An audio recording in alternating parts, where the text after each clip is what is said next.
প্রিয় শিক্ষার্থী বন্ধুরা, আপনারা কেমন আছেন? আশা করি সবাই ভালো আছেন এবং আমার ভিডিও নিয়মিত দেখছেন। আপনাদের অ্যাডভোকেট হওয়ার স্বপ্ন বাস্তবায়ন করার জন্য আমি আছি আপনাদের পাশে, অ্যাডভোকেট শহীদুল ইসলাম পারভেজ। প্রিয় শিক্ষার্থী বন্ধুরা, আশা করি সবাই ভালো আছেন। দেওয়ানি কার্যবিধি এমন একটি আইন যেখানে দুইটা পার্টে ভাগ করা আছে, একটা হচ্ছে ধারা এবং অন্যটা হচ্ছে অর্ডার রুলস। তো ধারাতে অ্যাকচুয়ালি যেটা বলা হয় সংক্ষেপে বলে দেওয়া হয়, নির্দেশনা দেওয়া হয়, কিন্তু বিস্তারিত আমরা পাবো কোথায়? অর্ডারে। একই জিনিস ধারাতে আছে, আবার অর্ডারেও আছে। কনফিউশন তৈরি হতে পারে। তো আমি যদি একটু উদাহরণ দিই, আমাদের মুসলমানদের কোরআন শরীফ আছে, পবিত্র কোরআন শরীফে একটা বিষয়ে বলা হলো, কিন্তু এটার আমরা ডিটেলস কোথায় পাই? হাদিসে গিয়ে পাই। তো কোরআন শরীফে যেমন সংক্ষেপে বর্ণনা করা থাকে, মূল বিষয়টা উপস্থাপন করা থাকে, তেমনি ধারাতে মূল বিষয়টা উপস্থাপন করা আছে। আর হাদিসে যেমন সবকিছু ব্যাখ্যা করা থাকে, অর্ডারসে অর্ডারস গুলোতে সবকিছু ব্যাখ্যা করা আছে। সেগুলোর আন্ডারে অনেকগুলো বিধি আছে, অর্থাৎ একটা কোর্ট কিভাবে রান করবে, সিভিল কোর্ট, সেই কোর্টে পক্ষে এবং বিপক্ষে অর্থাৎ বাদী হয়ে বিবাদী হয়ে কিভাবে অ্যাডভোকেটরা মামলা পরিচালনা করবেন, এবং কোর্টের অন্যান্য যে স্টাফ গুলো আছেন সবার কি কাজ হবে, এগুলো খুব সুন্দরভাবে সূক্ষ্মভাবে টু দা পয়েন্ট বিস্তারিত বলে দেওয়া আছে অর্ডার এবং রুলস এর মধ্যে। তো আমরা ধারার যে মূল বক্তব্যগুলো সেগুলো আগে জেনে নিই। তো আজকে 96 ধারায় আপিল বিষয়ে আলোচনা। গতকাল পর্যন্ত আমরা মোকদ্দমা বিষয়ে পড়েছি, আজকে আপিল বিষয়ে যে সেকশনগুলো আছে সেগুলো পড়ব। 96 ধারায় বলা হচ্ছে মূল ডিক্রি বিরুদ্ধে আপিল, অর্থাৎ অ্যাপিলস ফ্রম অরিজিনাল ডিক্রি। তাহলে মূল যে ডিক্রি, সেই ডিক্রির বিরুদ্ধে কি করা যাবে? আপিল করা যাবে, মানে আপিল চলবে। একতরফা প্রদত্ত মূল ডিক্রির বিরুদ্ধে আপিল চলবে, কিন্তু সম্মতিসূচক বা আপোষ বা 16 ডিগ্রির বিরুদ্ধে আপিল চলবে না। অর্থাৎ উভয় পক্ষ যখন রাজি হয়ে গেল, নিজেরা মীমাংসা করে নিল, গতদিন আমরা পড়েছি গতকালকে 89 অনুসারে যদি এডিআর হয়ে যায়, উভয় পক্ষের মেডিয়েশন হয়ে যায় বা আরবিট্রেশন হয়ে যায়, মেনে নেয়, তাহলে তারা পরস্পর মিলে একটা ডিক্রি উপস্থাপন করে, কোর্টে সাবমিট করে। সে ডিক্রিতে দুই পক্ষের স্বাক্ষর থাকে, দুই আইনজীবী স্বাক্ষর থাকে, সেটাকেই সলিড ডিক্রি বলা হয় বা সম্মতি সূচক ডিক্রি বলা হয়। এই ডিক্রিটাই কিন্তু উভয় পক্ষের সম্মতি সূচক ভাবে যেহেতু তৈরি করা হচ্ছে, তাই এটার বিরুদ্ধে উভয় পক্ষের আর যাওয়ার সুযোগ নেই, অর্থাৎ এটাই ফাইনাল, এর বিরুদ্ধে আর আপিলে যাওয়ার সুযোগ নেই। তাই বলা হচ্ছে 96 ধারায় বলেই দিচ্ছে সলিড ডিক্রির বিরুদ্ধে কোনো আপিল চলবে না, মানে আপিল গ্রহণ করাই হবে না, কিন্তু মূল ডিক্রির বিরুদ্ধে আপিল চলবে। এটাই 96 ধারার বক্তব্য। 97 ধারায় বলা হচ্ছে প্রাথমিক ডিক্রি হতে আপিল না করলে, বা প্রাথমিক ডিক্রি হলো, এখন ডিক্রি প্রাথমিক কখন হয়? যখন পিএইচ মানে প্রিএম্পটরি হিয়ারিং, সাক্ষী গ্রহণ করা হয়, বাদীপক্ষের সাক্ষী দিল, বাদীপক্ষের সাক্ষ্য জবানবন্দি দেওয়া হলো, অপরপক্ষ বিবাদী পক্ষ এসে তাকে জেরা করলেন, আবার বিবাদী পক্ষ জবানবন্দি দিলেন, বাদী পক্ষের আইনজীবী তাকে জেরা করলেন, সাক্ষী সমাপ্ত হয়ে গেল, আর্গুমেন্টের জন্য ডেট পড়বে, তারপরে জাজমেন্ট হয়ে যাবে, রায় হয়ে যাবে। রায়ের পরে রায়ের আলোকে একটা ডিক্রি করা হয়, সেই ডিক্রিকে বলা হচ্ছে প্রাথমিক ডিক্রি। প্রথমে যে ডিক্রিটা দেওয়া হয়, তারপরে একটা নির্দিষ্ট সময় পরে আবার চূড়ান্ত ডিক্রি আসে। তো প্রাথমিক ডিক্রির সময় যদি কেউ আপিল না করে, সেক্ষেত্রে চূড়ান্ত ডিক্রি হতে আপিল করা যাবে। তাহলে চূড়ান্ত ডিক্রির বিরুদ্ধে আপিল চলবে, সেক্ষেত্রে প্রাথমিক ডিক্রির বিষয়ে চ্যালেঞ্জ বা ন্যায্যতা অস্বীকার করা যাবে না। তাহলে প্রাথমিক ডিক্রি হলো সেই ডিক্রির বিরুদ্ধে কোনো পক্ষ সংক্ষুব্ধ হয়ে কোনো ডিক্রি করলেন না, কোনো স্টেপ নিলেন না, ফাইনালি ডিক্রি হওয়ার পরে আপিল যদি করেন, তাহলে প্রাথমিক ডিক্রিতে যতটুকু এসেছে মামলার বিষয়বস্তু, এই ততটুকুর যে বর্ণনা এবং যতটুকু ন্যায্যতা আসছে, এই ততটুকুকে কি করা যাবে না? অস্বীকার করা যাবে না। তার মানে প্রাথমিক ডিগ্রি আমি মেনে নিয়েছি বলেই তো এতদিন আমি আপিল করিনি। অতএব যখন ফাইনাল ডিগ্রি আরো ডিটেলসে আসলো, তখন কি করা হচ্ছে? তখন সেটা স্থায়ী ডিগ্রি। তখন যদি মনে হয় যে এই অংশটুকু অ্যাড হয়েছে, এটার বিরুদ্ধে আমরা আপিলে যেতে পারি, তাহলে প্রাথমিক ডিগ্রিকে অক্ষুণ্ণ রেখে ফাইনাল ডিগ্রির বিরুদ্ধে আপিল করা যাবে। সেটা 97 ধারায় বলা হচ্ছে। 99 ধারায় বলছে মোকদ্দমার ক্ষতি বা আদালতের এখতিয়ার ব্যাহত না হলে আপিলে ভুল বিচ্যুতি অনিয়মের জন্য ডিক্রি বাতিল বা রদবদল করা যাবে না। তাহলে মূল মামলায় জাজমেন্ট দেওয়া হয়েছে, ডিক্রি দেওয়া হয়েছে। এই ডিক্রিতে বাদী বিবাদীর যে নালিশি বিষয়বস্তু সেটা নিয়ে খুব সুন্দরভাবে বলে দেওয়া আছে। এখন সেটাকে যদি আপিল আদালত কোনো পরিবর্তন করতে চান তাহলে কতটুকু করতে পারবেন? শুধু মোকদ্দমার ক্ষতি এবং আদালতের এখতিয়ার ব্যাহত না হলে। জাস্ট এই অংশটুকু থেকে, এই দৃষ্টিকোণ থেকে ভুল, বিচ্যুতি, অনিয়মের জন্য ডিক্রি বাতিল করা যাবে, ডিক্রি বাতিল বা রদবদল করা যাবে না। তার মানে এখানে ভুল, বিচ্যুতি বা অনিয়ম, এই ভুল, বিচ্যুতি বা অনিয়ম এটা যদি কোর্টের হয় তাহলে ভুল, ভুল, বিচ্যুতি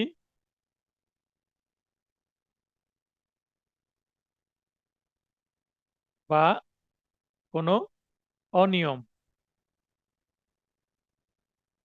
এই এই বিষয়গুলো যদি সিলি ম্যাটার্স হয়, মানে ছোটখাটো বিষয় হয়, এগুলো যদি কোর্ট করে থাকে, এগুলো যদি, এই ভুলগুলো যদি কোর্টের হয় তাহলে এই কোর্টটা কি লোয়ার কোর্ট, মানে বিচারিক আদালত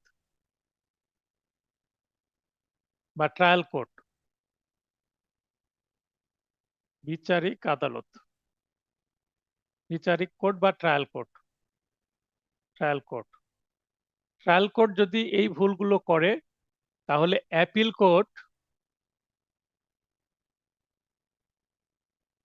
কোর্ট যে ডিক্রিটা ট্রায়াল কোর্ট দিলেন সেটাকে রদ বদল করতে পারবেন না ছোটখাটো ভুলের জন্য, এটাই বলা হচ্ছে।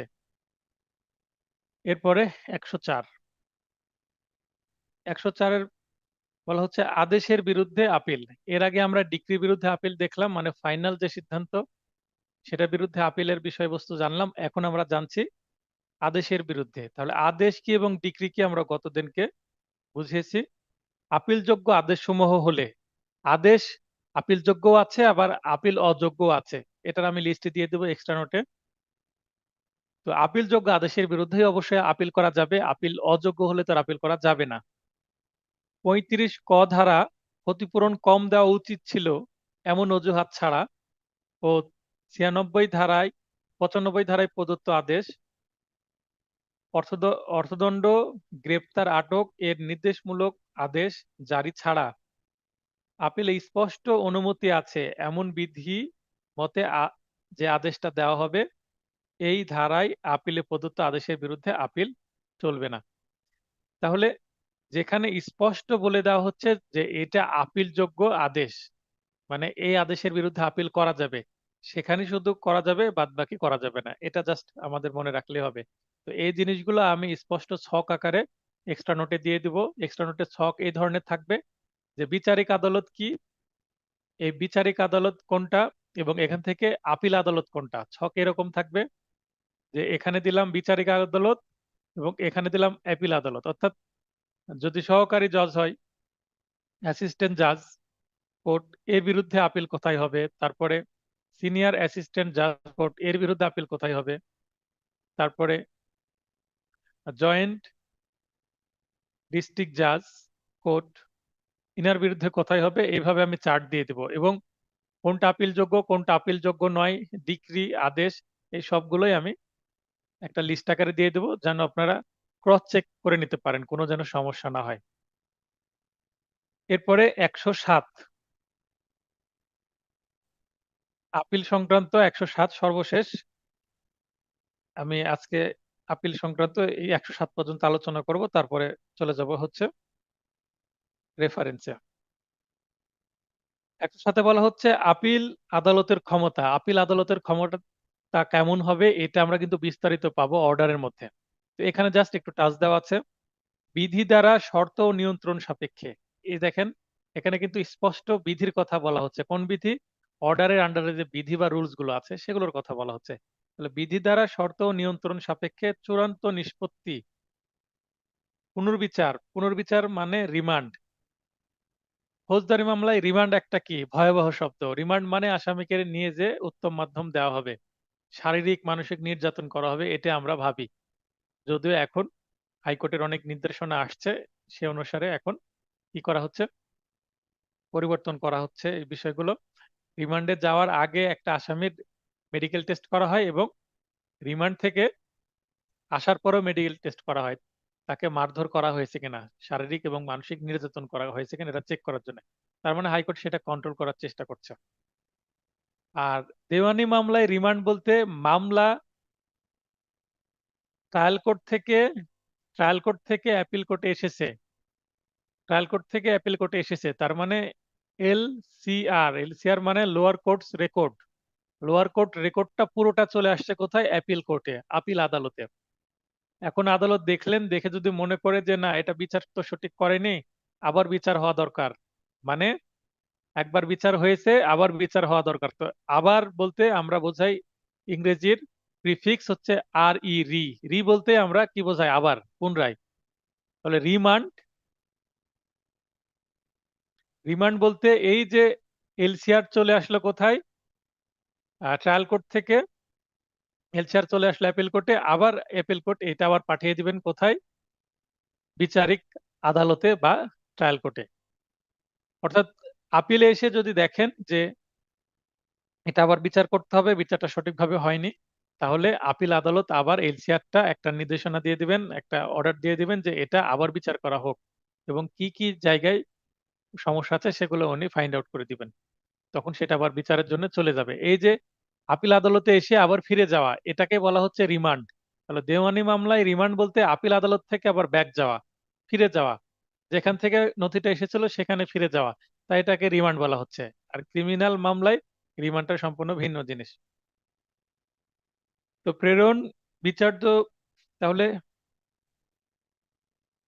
আপিল আদালতের ক্ষমতা পড়ছিলাম যে বিধি দ্বারা শর্ত নিয়ন্ত্রণ সাপেক্ষে চূড়ান্ত নিষ্পত্তি, রিমান্ড বা পুনর্বিচারের জন্য প্রেরণ, প্রেরণ করার পরে বিচার্য বিষয় গঠন ও প্রেরণ। আপিল আদালত নিজে বিচার্য বিষয় গঠন করতে পারেন।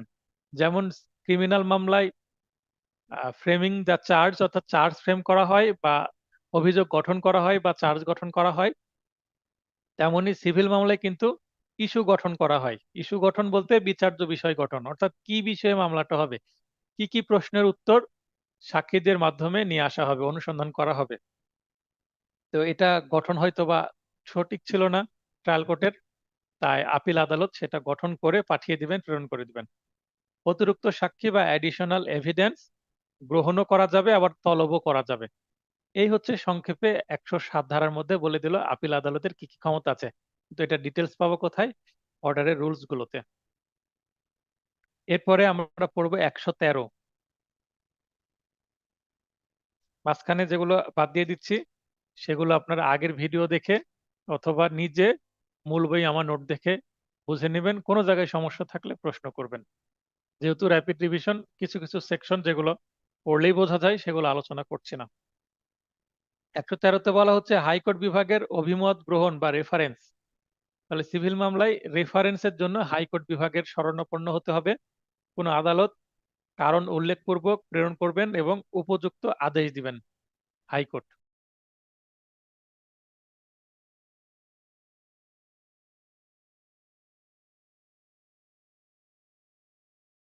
এরপরে 114। তাহলে রেফারেন্স হচ্ছে যখন নিম্ন আদালতে কোনো সিদ্ধান্ত হচ্ছে না, নেওয়া যাচ্ছে না, কোনো কনফিউশন কাজ করছে, তখন আদালত নিজে রেফারেন্সের জন্য হাইকোর্টে নথি সহ পাঠিয়ে দিতে পারেন, অথবা কোনো পক্ষের আবেদন ক্রমেও পাঠানো যেতে পারে। 114 রিভিউ, পুনর্বিচার।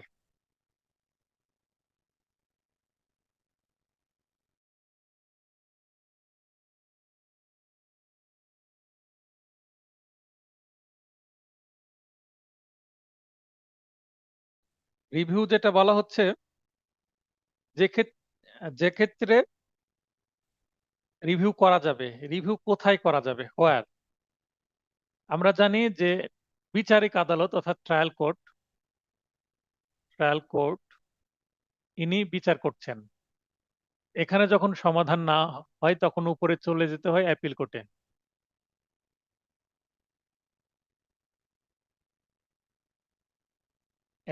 তাহলে অ্যাপিল কোর্ট উপরে আছে, এখানে না হলে আমরা উপরে চলে যাব অ্যাপিল কোর্টে। এটাই সাধারণ নিয়ম।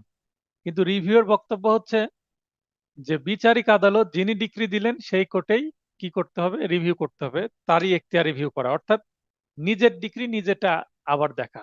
নিম্ন আদালত ডিক্রি দিলেন, নিম্ন আদালতকে আবার রিকোয়েস্ট করা যে ইওর অনার আবার একটু রিভিউ করে একটু দেখবেন যে কোথাও কোনো ভুল হলো কিনা, আমার পক্ষে কোনো কিছু আসবে কিনা। সংক্ষুব্ধ পক্ষ এটা করতে পারেন। আর যার পক্ষে ডিক্রি আসছে তিনিও আবার সেটা, যদি সঠিকভাবে ডিক্রি আসেনি অথবা তার মনে হয় যে আমি আরো কিছু প্রতিকার পাবো, সেক্ষেত্রে তিনি রিভিউ করতে পারেন। তো রিভিউ যখন করা হবে, যে আদালত ডিক্রি দিয়েছেন অর্থাৎ ট্রায়াল কোর্টে রিভিউ করতে হবে। ট্রায়াল কোর্টে নিজের ডিক্রিটাই নিজে দেখবেন, অর্থাৎ ডিক্রি বা আদেশ প্রদান করে আদালত স্বয়ং রিভিউ করেন অর্থাৎ পুনঃ বিচার করেন। যে ডিক্রি বা আদেশের বিরুদ্ধে আপিল চলে কিন্তু করা হয়নি, রিভিউ দায়ের করা যাবে। তার মানে যেগুলো আপিল যোগ্য, যেখানে আপিল চলবে, আপিল যেখানে চলবে সেখানেই কি চলবে, রিভিউ চলবে। আপিল চললেও রিভিউ চলবে। তাহলে আপিল আপিল করতে হলে আমাকে চলে যেতে হবে উপরের আদালতে, আপিল আদালতে। কিন্তু আমি মনে করলাম যে ছোট বিষয়, আপিল করতে তো খরচের দরকার আছে, সার্টিফাইড কপি তুলতে হবে, আবার আপিলের মেমোরেন্ডাম রেডি করতে হবে, কারণ আপিল মেমোরেন্ডাম আকারে দাখিল করতে হয়। ক্রিমিনাল মামলায় আপিল জাস্ট পিটিশন দিলেই হয়ে যায় আর সার্টিফাইড কপি, কিন্তু সিভিল মামলায় আপিল দায়েরের জন্য কিন্তু সিস্টেমটা ভিন্ন, মানে অনেকটা আনুষ্ঠানিক, বেশ ফর্মালিটিস আছে। তো সেগুলোর খরচও আছে। একটা আপিল ফাইলিং করতে ভালো লয়ার যারা আছেন, প্র্যাকটিস করেন, সিনিয়র, তারা ভালো চার্জ করে থাকেন। তো এই কারণেই যদি আমার সেটা এই আদালতে সমাধান হয়ে যায়, অর্থাৎ রিভিউ দিয়ে যদি কাজ হয়ে যায়, তাহলে আপিল করার দরকার নাই। অতএব আমরা বলতে পারি যে আপিলের বিকল্প রিভিউ, বা রিভিউ হলো আপিলের বিকল্প। রিভিউ হলো আপিলের বিকল্প। রিভিউ হলো আপিল এর বিকল্প। এই কথাটা আপনারা একটু লিখে নেন। অর্থাৎ যখন আমি আপিল করব না, আপিলের পরিবর্তে আমি রিভিউ করে দেব, তাহলে আমার খরচটা কম হবে। মক্কেলের যদি বাজেট না থাকে আপিল করার, রিভিউ করা যেতে পারে। বাস্তব পরিস্থিতি বলে দিবে আমাকে আপিলে আমি যেতে পারছি না, রিভিউ দিয়ে কাজ চালিয়ে নিতে হবে। তো যেখানে আপিল করা হয়নি সেখানেই রিভিউ হবে। যে ডিক্রি বা আদেশের বিরুদ্ধে আপিল চলে না, অর্থাৎ আপিল অযোগ্য, রিভিউ দায়ের করা যাবে। তাহলে যে ডিক্রি বা আদেশের বিরুদ্ধে আপিল চলে না, আপিল অযোগ্য, সেখানেও রিভিউ দায়ের করা যাবে। অল্প এখতিয়ার আদালতে রেফারেন্সে সংক্ষুব্ধ ব্যক্তি রিভিউ দায়ের করতে পারবেন। এখানে দেখবেন যে রিভিউটা হচ্ছে আপিল যোগ্য, আপিল যোগ্য, আপিল করলাম না তবু আমি রিভিউ করতে পারবো, আবার আপিল অযোগ্য, সেখানেও করলাম না, রিভিউ করা যাবে। অর্থাৎ আপিল যোগ্য রিভিউ, আপিল করলাম না, রিভিউ করা যাবে।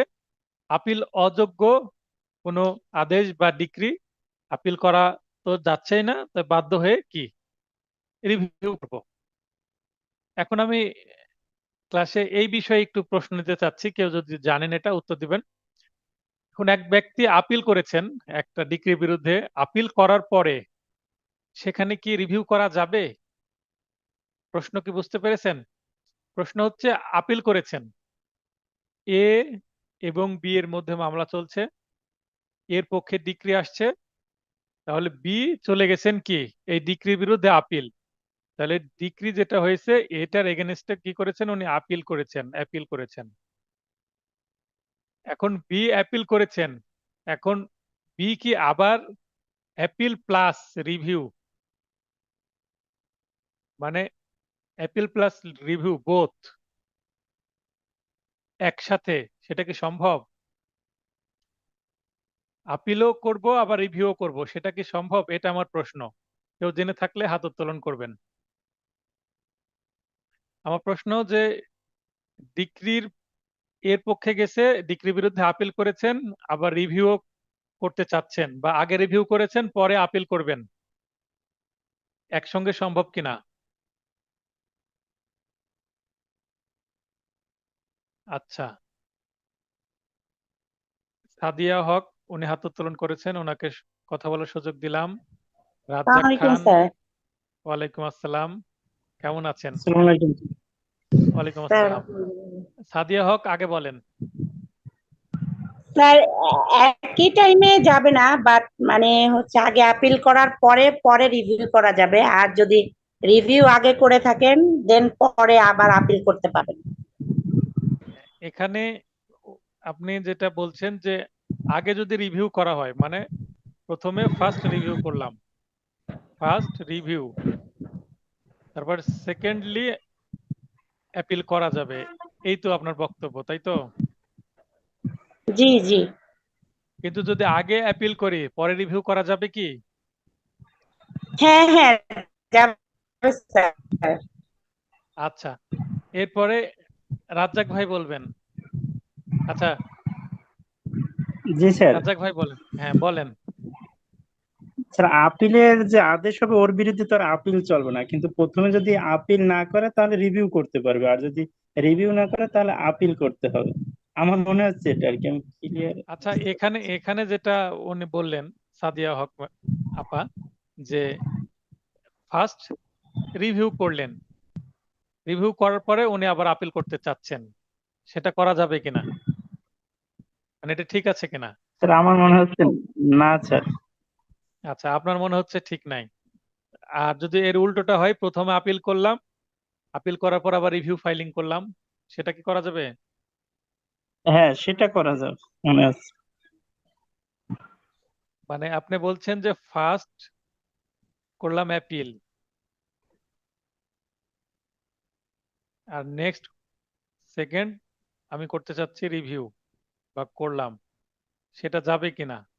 তো আপনি বলছেন পরেরটা করা যাবে আর আগেরটা স্যার, যাবে না। পরেরটা রিভিশন করা যাবে, রিভিউ করা যাবে না স্যার, সরি। আমি তো রিভিশন বিষয়ে কথাই বলিনি। না, জি স্যার। রিভিশন বিষয়ে এখানে নিয়ে এসে আমি কনফিউশন ক্রিয়েট করতে চাচ্ছি না। এখানে প্রবলেম আছে অনেকের, কারণ এই ধরনের অনেক প্রশ্ন আসবে যে এ বি এর বিরুদ্ধে ডিক্রি পেলো এই মামলায়, তার প্রতিকার কি? সুনির্দিষ্ট প্রতিকার আইনের এত ধারায় ডিক্রি পেলো, প্রতিকার কি? এই প্রতিকারটাই হচ্ছে হারিয়েছেন রিভিউ এবং রিভিশনের মধ্যে পার্থক্য কি, এই বিষয়ে জানতে চাচ্ছেন উনি। তো যাই হোক, এগুলো পার্থক্য আমরা জানতে পারবো, জাস্ট আপনারা কতটুকু কনসেপ্ট ক্লিয়ার কিনা সেটা বোঝার চেষ্টা করছে। তো যদি একটু ডিপে প্রশ্ন করে এইভাবে প্রশ্ন আসবে। তো যেটা বলছি যে এখানে উপরে যেটা, প্রথমে কেউ যদি রিভিউ করে, রিভিউ করার পরে আপিল করা যাবে। রিভিউ হচ্ছে নিম্ন আদালতে হবে, তো নিম্ন আদালতের সিদ্ধান্ত রিভিউ যেটা আসবে, সেখানে দেখা যাচ্ছে যে আপিল পরে করা যাবে বা রিভিউ ফাইলিং করার পর পরে আপিল করা যাবে। কিন্তু যদি আপিল ফাইলিং করে ফেলি তাহলে আর রিভিউ করার সুযোগ নেই, কারণ আমি উপর আদালতে গেলে নিম্ন আদালতে আর যাওয়ার কোনো দরকারই নেই, মানে ইলজিক্যাল হয়ে যাচ্ছে সেটা। আশা করি ক্লিয়ার করেছি বিষয়টা। অর্থাৎ আপিল দায়ের করলে রিভিউ আর দায়ের করার সুযোগ নেই, কারণ রিভিউয়ের এখানে বলাই হচ্ছে প্রভিশনে যে আপিল যদি দায়ের করা না হয়, আপিল দায়ের দায়ের করা না হলে আপনি রিভিউ করতে পারবেন, তাছাড়া পারবেন না। তার মানে আপনাকে অপশন দিচ্ছে, হয় এটা না হয় এটা। আপনি আপনি যদি আপিল দায়ের করে ফেলেন তাহলে রিভিউ দায়ের করার আর কোনো সুযোগ থাকছে না বা প্রয়োজনীয়তা নেই, কারণ আপিলের ডিসিশনটা বড় ডিসিশন, তখন আর রিভিউ এর ডিসিশনটার কোনো কাজ নেই। কারণ আপিল ডিসিশন যেটা দিবে সেটা তো নিম্ন আদালত মানতে বাধ্য, তখন নিম্ন আদালত কি ডিসিশন দিল সেটার কি আর কোনো মূল্য আছে? কোনো মূল্য নেই। আচ্ছা, আপনারা যারা লাইনে আছেন নয়েজ ফ্রি থাকতে পারলে থাকেন, সমস্যা নেই। এরপরে চলে যাচ্ছে আমি 15, 115। 115-তে দেখেন অনেক বড় আলোচনা, এটা হচ্ছে রিভিশন। রিভিশনটা আপিলের থেকেও বেশি ব্যবহৃত হয়। সিভিল ক্রিমিনালে আপিলের থেকে রিভিশন বেশি ইউজ করা হয়। বাস্তবে রিভিশনটা হচ্ছে একটা ছোট বিষয়। আমরা ভিডিও গেম খেলে অভ্যস্ত, দেখবেন ভিডিও গেমে যেগুলো গান থাকে, ভিডিও গেমে গান থাকে, এই গানে যে বুলেট বা গুলি, এই বুলেট গুলো কিন্তু আনলিমিটেড থাকে। মানে গানের বুলেট যত খুশি খরচ করা যায়, যেগুলো শুটিং গেম, কিন্তু যেগুলো দেখা যাচ্ছে গ্রেনেড থাকে,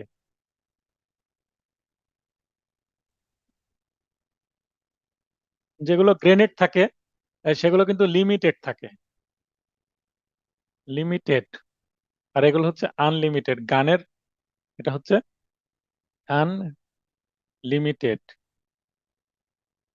তো এটার সাথে আমি কেন,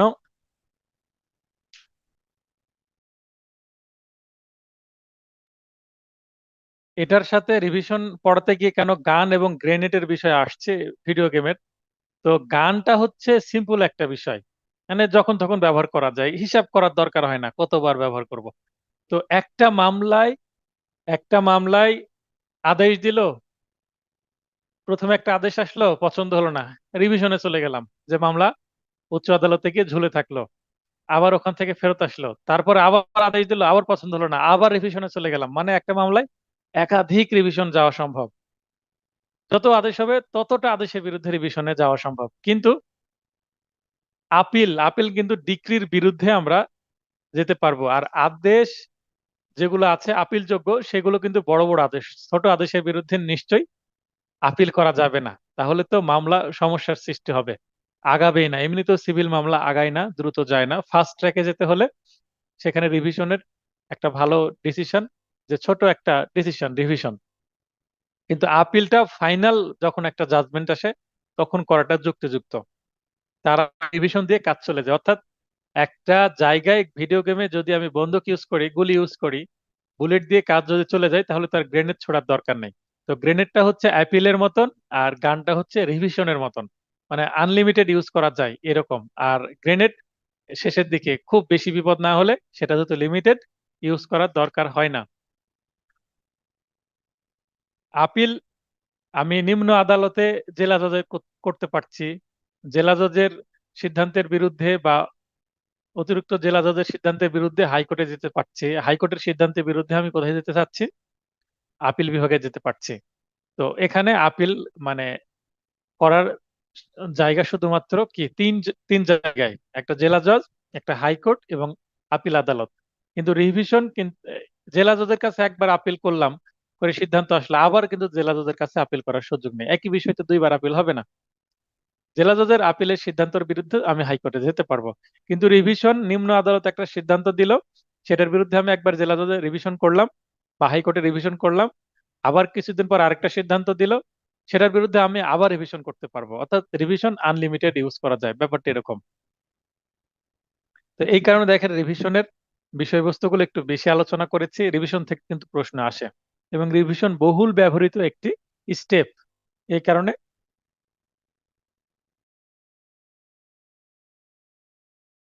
রিভিশনটা আমাদেরকে বুঝতে হবে। তো যে ক্ষেত্রে করা যাবে, কারণ, হেতুবাদ, গ্রাউন্ডস, একই কথা, রিজনস, গ্রাউন্ডস, হেতুবাদ বা কারণ।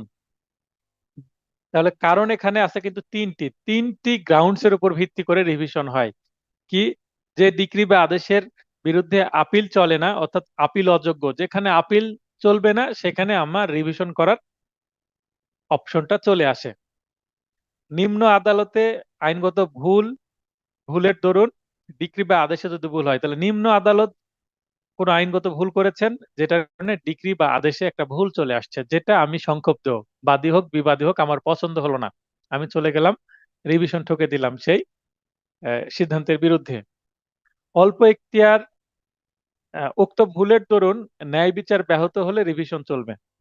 তাহলে দেখেন যে তিনটা পয়েন্ট, একটা হচ্ছে আপিল অযোগ্য হতে হবে। যদি আপিল যোগ্য হয়, যেখানে আপিল যোগ্য সেখানে কিন্তু রিভিশন করার কোনো ক্ষমতা নেই। অর্থাৎ যে আপিল আর রিভিশনের মধ্যে কিন্তু একটা কি আছে, একটা দেওয়াল আছে। মানে আপিল আর রিভিশন কখনো কি হবে না, অনেকটা ওয়াটার অ্যান্ড অয়েলের মতন, ওয়াটার অ্যান্ড ওয়েল। তো ওয়াটার আর ওয়েল যেমন মিক্সড হয় না, তেমন অ্যাপিল এবং যে রিভিশন, সেটা কি হবে না, মিক্সড হবে না। অর্থাৎ যেখানে থাকবে আপিল সেখানে রিভিশন থাকবেই না, আপিল যদি থাকে তাহলে রিভিশন থাকবে না, আর যেখানে আপিল থাকবে না সেখানে আবার রিভিশন থাকবে, ব্যাপারটা এরকম। অর্থাৎ যেই যেই এলাকায় আপিল বেড়াতে যাবে সেই এলাকায় রিভিশনকে চোখে দেখা যাবে না, আর যে এলাকায় রিভিশনকে চোখে দেখা যাবে সেখানে আবার আপিল পাওয়া যাবে না। তার মানে এদের অনেকটা ওয়াটার আর ওয়েলের মতো, কখনো মিক্সড হবে না। অর্থাৎ যেই স্টেপের বিরুদ্ধে আপিল চলবে আমি রিভিশন করতে পারবো না, আর আপিল চলবে না বলেই তো আমি রিভিশন করছি, আর রিভিশন করলে তো সেখানে আপিল আসার সুযোগ নেই। কিন্তু অ্যাপিলের সাথে আবার রিভিউ এর ভালো সম্পর্ক। অ্যাপিল যেখানে করা যায়, রিভিউ সেখানে করা যায়। অ্যাপিল আর রিভিউ এর সাথে সম্পর্ক আছে, কানেকশন আছে, কিন্তু রিভিশনের সাথে অ্যাপিলের কোনো কানেকশন নাই। আশা করি ক্লিয়ার করে দিলাম বিষয়টা।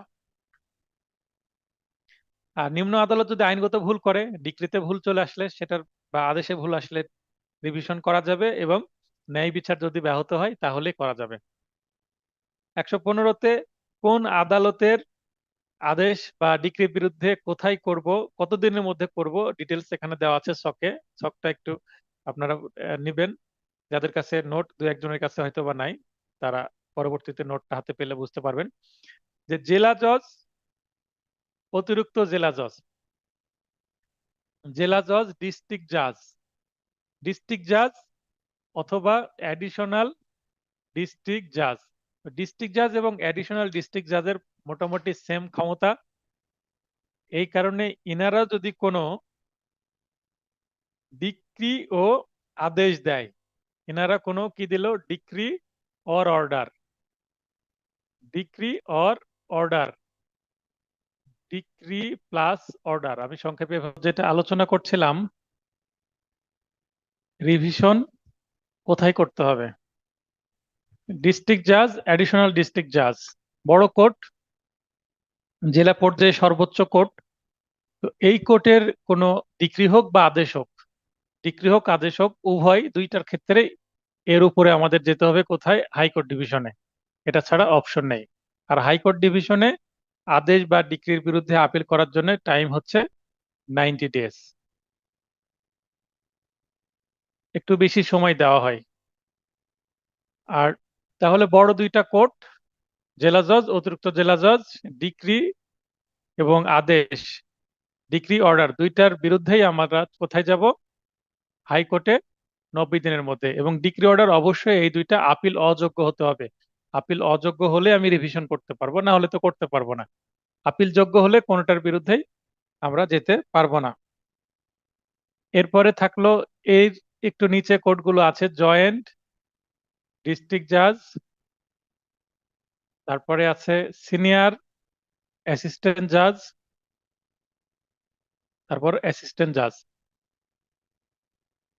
ইনাদের ডিক্রি যদি হয়, ডিক্রি বড় আদেশ, তাই এটা ইনাদের বিরুদ্ধেও কোথায় যেতে হবে, হাইকোর্ট 90 দিনের মধ্যে। কিন্তু জয়েন্ট ডিস্ট্রিক্ট জাজ মানে যুগ্ম জেলা জজ, সিনিয়র অ্যাসিস্ট্যান্ট জাজ, সিনিয়র সহকারী জজ এবং সহকারী জজ, ইনাদের যদি অর্ডার হয়, অর্ডারের বিরুদ্ধে আমাদের হাইকোর্টে আর যাওয়া দরকার নাই। অর্ডার বিষয়ে জেলা জজে অর্থাৎ ডিস্ট্রিক্ট জাজে আমরা 30 দিনের মধ্যে, 30 ডেজ, 30 দিনের মধ্যে আপিল রিভিশন করতে পারবো। তো রিভিশনের জন্য চার্টটা আমার খুব ভালোভাবে দেওয়া আছে, চার্টটা। আশা করি আপনাদের এটা বুঝতে সমস্যা হবে না। তার মানে ছোট যে ডিসিশন গুলো আছে, অর্ডার বা আদেশ, সেটা ছোট 3টা কোর্টের হলে ডিস্ট্রিক্ট জাজি সেটা দেখে নিতে পারবেন, সমাধান করতে পারবেন। কিন্তু সেইটা যদি আবার বড় কোর্ট হয় তাহলে হাইকোর্টে যেতে হবে। এবং ডিক্রি আবার বড় আদেশ, মানে ডিক্রি হচ্ছে বড় সিদ্ধান্ত, ডিক্রির বিরুদ্ধে সবসময় হাইকোর্টেই যেতে হবে। যেমন এখানে ডিক্রি হাইকোর্টে, এখানে ডিক্রি হাইকোর্টে যাচ্ছে, কিন্তু আদেশ বড় কোর্টের হলে হাইকোর্টে, আর ছোট কোর্টের আদেশ হলে একটু নিম্ন আদালত হয়ে যাচ্ছে। তো আশা করি এই জিনিসটা আপনাদের ক্লিয়ার হয়ে গেল, কোনো সমস্যা হওয়ার কথা না এখানে। একটু নেটওয়ার্কের সম্ভবত সমস্যা হচ্ছে, একটু স্পিড গত, এই কারণে হয়তোবা লাইন একটু বেঁধে বেঁধে যাচ্ছে। কিছুক্ষণের মধ্যে হয়তোবা ঠিক হয়ে যাবে।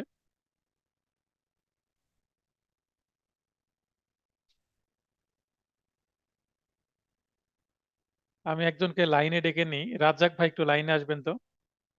জি, নেটওয়ার্ক সালাম আলাইকুম। ওয়ালাইকুম আসসালাম। জি নেটওয়ার্ক ইস্যু স্যার, কি ফিল একটু করছেন? বিজে বিজে যায় স্যার, 2-3 কথা সেকেন্ডের জন্য এরকম। এইটা মানে ব্রেকের পরে শুরু হলো, ব্রেকের আগে তো ছিল না। না না, এখন থেকে মাঝে মাঝে ঠিক হয়।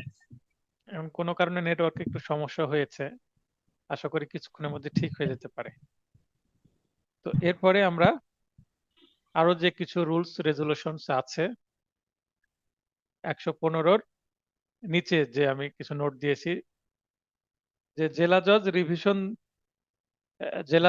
রিভিশন অতিরিক্ত জেলা জজের নিকট হস্তান্তর করেন। তাহলে অতিরিক্ত জেলা জজ সরাসরি রিভিশন নিতে পারেন না, অতিরিক্ত জেলা জজের কাছে রিভিশনের জন্য পাঠালেই উনি নিতে পারবেন, তাছাড়া উনি নিতে পারবেন না।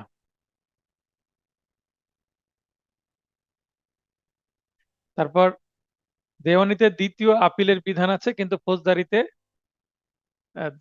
দেওয়ানিতে দ্বিতীয় আপিলের বিধান নেই, কিন্তু ফৌজদারিতে আছে। এই লাইনটা নিয়ে একটু কনফিউশন আছে, এই লাইন নিয়ে আমি পরে কথা বলবো। আর যেটা শ্যাডো করা আছে, দেওয়ানিতে হাইকোর্টের অনুমতি সাপেক্ষে দ্বিতীয় রিভিশনের বিধান আছে, কিন্তু ফৌজদারিতে কোনো দ্বিতীয় রিভিশনের বিধান নেই। দেওয়ানিতে রিভিউ এর বিধান আছে, কিন্তু ফৌজদারিতে নেই।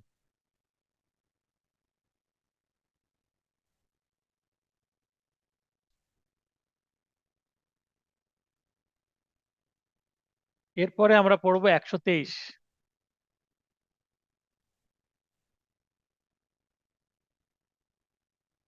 123-এ বলা হচ্ছে বিধি প্রণয়ন কমিটি প্রধান বিচারপতি কর্তৃক নিযুক্ত হবে। তাহলে বিধি প্রণয়ন হবে, এই বিধি যারা তৈরি করবেন এনাদেরকে নিয়োগ দিবে কে? প্রধান বিচারপতি। 6 জন সদস্য থাকবে।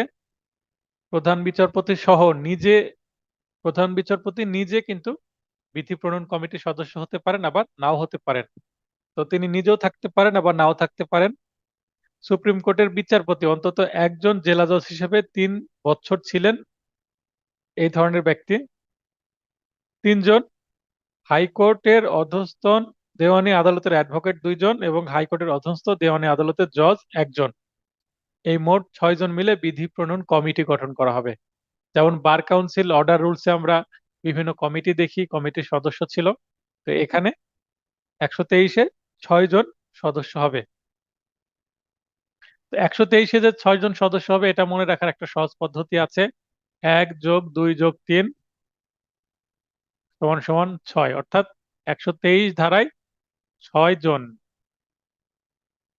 123 ধারায় 6 জন সদস্য হবে, এটা আমরা সহজে মনে রাখতে পারবো।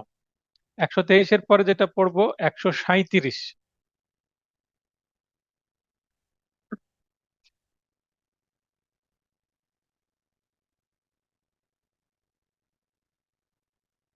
137-এ নেটওয়ার্ক মোটামুটি এখন ঠিক হচ্ছে।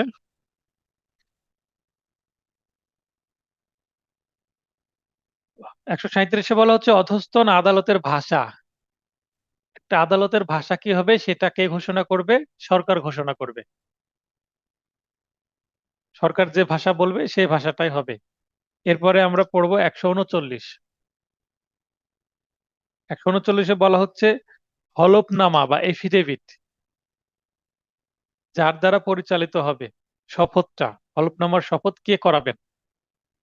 হলফনামার শপথ যে কোনো আদালত, ম্যাজিস্ট্রেট বা সরকার কর্তৃক ক্ষমতাপ্রাপ্ত ব্যক্তি অথবা সুপ্রিম কোর্ট কর্তৃক এই হলফনামার শপথ নেওয়ার উদ্দেশ্যে নিয়োগপ্রাপ্ত কোনো অফিসার হলফনামা শপথ পড়াবেন। এরপরে আমরা পড়বো 144। 144 যেমন সিপিসিতেও আছে, সিআরপিসিতে আবার 144 সবচাইতে গুরুত্বপূর্ণ একটি সেকশন। সিআরপিসি বহুল ব্যবহৃত সেকশন, সিআরপিসির 144, কিন্তু সিপিসিতেও 144 আছে। তো আমাদের কনফিউজড হলে হবে না, সিপিসির 144টা আমরা জেনে নিই। এটা বলা হচ্ছে পুনরুদ্ধার বা পুনরুদ্ধারের অথবা প্রত্যার্পণের জন্য আবেদন, ভ্রমাত্মক রায়ে প্রাপ্ত ডিক্রি পরিবর্তন বা রদবদল বাতিল হলে উক্ত আদালতেই পুনরুদ্ধারের আবেদন করা যাবে। অর্থাৎ পুনরুদ্ধারের জন্য নতুন মোকদ্দমা করা যাবে না। তাহলে কোনো যদি সমস্যা থাকে তাহলে ওই আদালতে 144 ধারায় পুনরুদ্ধারের আবেদন করা যাবে, কিন্তু নতুন মামলা করা যাবে না। এরপরে আমরা পড়ব 151, 52, 53। বাকি সর্বশেষ 3টি ধারা পড়লে আমাদের ধারা শেষ হবে, তারপরে আমরা পড়ব অর্ডার।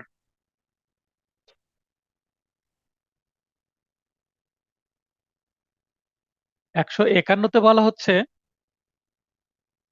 আদালতের অন্তর্নিহিত ক্ষমতা, ইনহেরেন্ট পাওয়ার। ইনহেরেন্ট পাওয়ারটা এমন একটি পাওয়ার যে পাওয়ারটা আদালতকে দেওয়া হয়েছে ন্যায় বিচার করার জন্য। যেখানে ন্যায় বিচার ব্যাহত হবে অর্থাৎ অন্যায় হচ্ছে সেখানে আদালত হাত বাড়িয়ে দেবেন সেখানে ন্যায় বিচার করার জন্য। তো ইনহেরেন্ট পাওয়ার, আদালতের ইনহেরেন্ট পাওয়ারটাকে আমরা একটু লিখি। ইনহেরেন্ট পাওয়ার মানে এটার বাংলা আছে সহজাত ক্ষমতা বা অন্তর্নিহিত ক্ষমতা। সহজাত ক্ষমতা বা অন্তর্নিহিত ক্ষমতা। তার মানে আদালত যে ক্ষমতাটা আদালতকে দেওয়া হয়েছে এখানে 151 ধারায় দেওয়ানি কার্যবিধি অনুসারে আদালতকে দেওয়া হচ্ছে এই ক্ষমতাটা। আর আমরা ফৌজদারি কার্যবিধিতেও কিন্তু ইনহেরেন্ট পাওয়ার আছে সেটা জানি। তো ফৌজদারি কার্যবিধির যে ইনহেরেন্ট ক্ষমতা সিআরপিসির ইনহেরেন্ট ক্ষমতা অনলি হাইকোর্ট ডিভিশন অনলি। তাহলে সিআরপিসির ইনহেরেন্ট ক্ষমতা মানে ফৌজদারি আদালতের ইনহেরেন্ট ক্ষমতা শুধুমাত্র হাইকোর্ট ডিভিশনের আছে। কিন্তু মনে রাখবেন যে এই যে 151 ধারায় যে ইনহেরেন্ট ক্ষমতা এটা হচ্ছে অল সিভিল কোর্টস,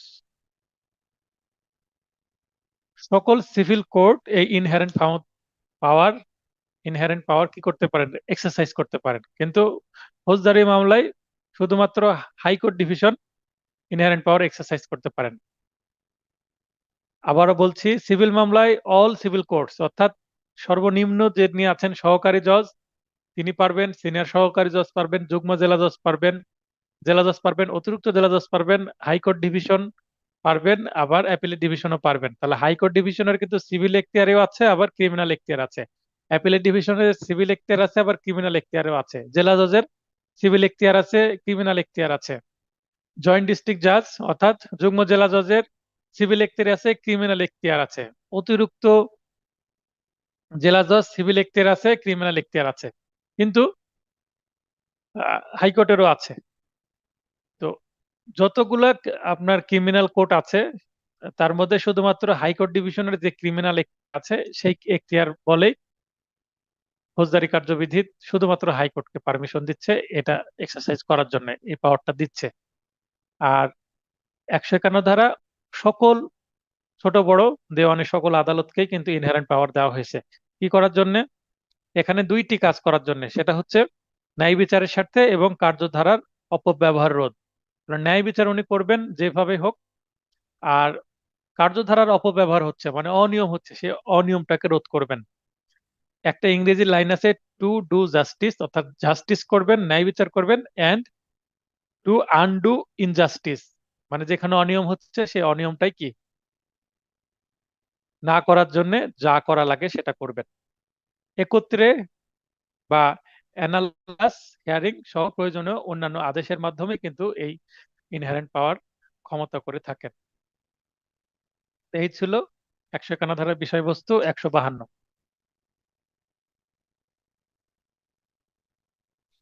এখানে নোটে কিন্তু লিখা নেই যে সকল সিভিল কোর্ট প্র্যাকটিস করতে পারে, আপনারা একটু নোট করে নেবেন অথবা খাতায় লিখে নেবেন। 152তে বলা হচ্ছে রায় ডিক্রি আদেশসমূহ সংশোধন নিজস্ব উদ্যোগে বা আবেদন ক্রমে, অর্থাৎ আদালত ডিক্রি প্রদান করলেন বা রায় প্রদান করলেন বা আদেশ প্রদান করলেন সেই আদালতই নিজ থেকে অর্থাৎ নিজস্ব উদ্যোগে মানে সুমোটো হয়ে নিজ উদ্যোগে নিজে থেকেই সেটা যদি বুঝতে পারেন যে সমস্যা হয়েছে তিনি সংশোধন করে দিবেন, অথবা কোনো পক্ষ যদি আবেদন করেন সেই ক্ষেত্রে করণিক মানে ছোটখাটো ভুল ক্লারিক্যাল মিস্টেক, গাণিতিক কোনো ভুল, আকর্ষিক ভুল, বিচ্যুতি শুদ্ধ করতে পারবেন। বলা হয় যে হাকিম নড়বেন কিন্তু হুকুম নড়বে না, অর্থাৎ বিচারক নড়তে পারেন কিন্তু তার যে হুকুম বা অর্ডার সেটা নড়বে না, অর্থাৎ রদ বদল করা যাবে না, চেঞ্জ করা যাবে না, কিন্তু ছোটখাটো ভুল হলে চেঞ্জ করা যাবে। এখন ডিক্রিতে লিখতে হবে হচ্ছে 10 লক্ষ টাকা, 10 লক্ষ টাকার একটা ডিক্রি হবে।